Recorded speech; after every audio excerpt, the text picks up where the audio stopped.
Yeah, we have this story from timcast.com about Jimmy Kimmel. Kimmel says unvaccinated Americans taking ivermectin should be left to die if they get sick. Actually, we'll break that apart. He actually said that if someone comes in who's unvaccinated eating horse goo, rest in peace, Wheezy. And then he said, we still got a lot of Pam dimwits out here. People are still taking this ivermectin. The poison control centers have seen this spike in calls from people taking livestock medicine to fight the coronavirus, but they won't take the vaccine. It's like you're a vegan and you're like, no, I don't want a hamburger. Give me that Alpo instead.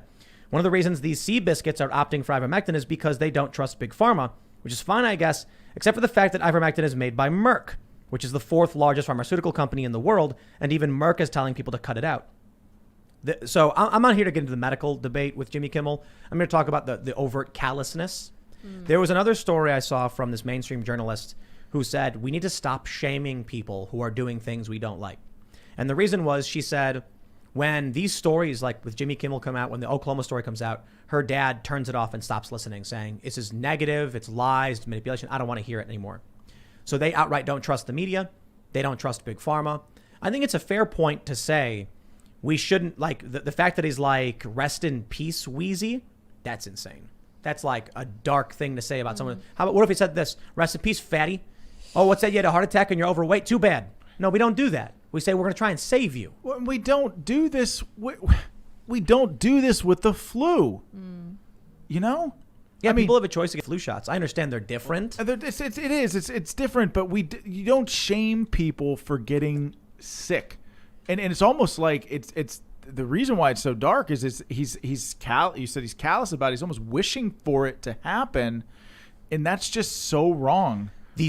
I'm really angry, man. I just got to say, the media is the most destructive, vile, and disgusting entity in this country. And I mean the corporate press, because when they come out with this stupid BS about Oklahoma call centers and CNN says livestock, you get people so distrustful of our institutions, they literally go to Tractor Supply instead. That's your fault, Jimmy Kimmel. That's your fault, Aaron Burnett. If you people weren't so despicable, maybe people might actually say, you know what? The vaccine, my doctor says, is a good idea. Instead, now they're like, people messaging me saying they don't even trust their own doctors anymore. And I'm like, well, look, I understand being mad at the mainstream media and people like Jimmy Kimmel being vile, disgusting, despicable people.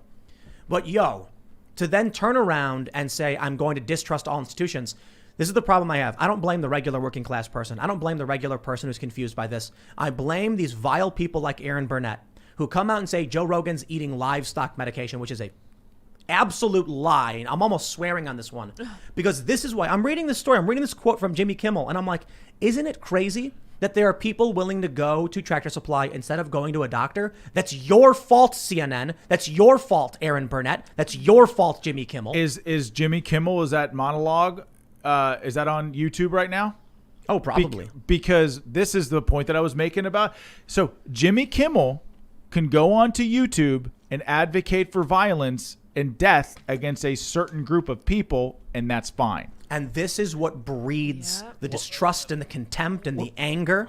What about on Twitter? You have people saying, oh, if people aren't vaccinated and they get the coronavirus, they shouldn't be hospitalized. So what they're basically saying is that people who decide that they're going to ignore what the professionals say and go out and maybe contract the virus shouldn't get medical advice. Wow. I wonder if somebody would have said that in the 80s during the HIV. Mm-hmm. It's just a horrible thing to do or say about anybody. During the AIDS thing. It's just a horrible thing to do or say about anybody. And you want to be for universal healthcare and think healthcare is a human right? Tell Jimmy Kimmel to go shove it. Because if you're one of these Bernie Sanders supporting progressive socialists and you think healthcare is a human right, then it doesn't matter if you're overweight. Then it doesn't matter if you're, I don't know, you eat Legos.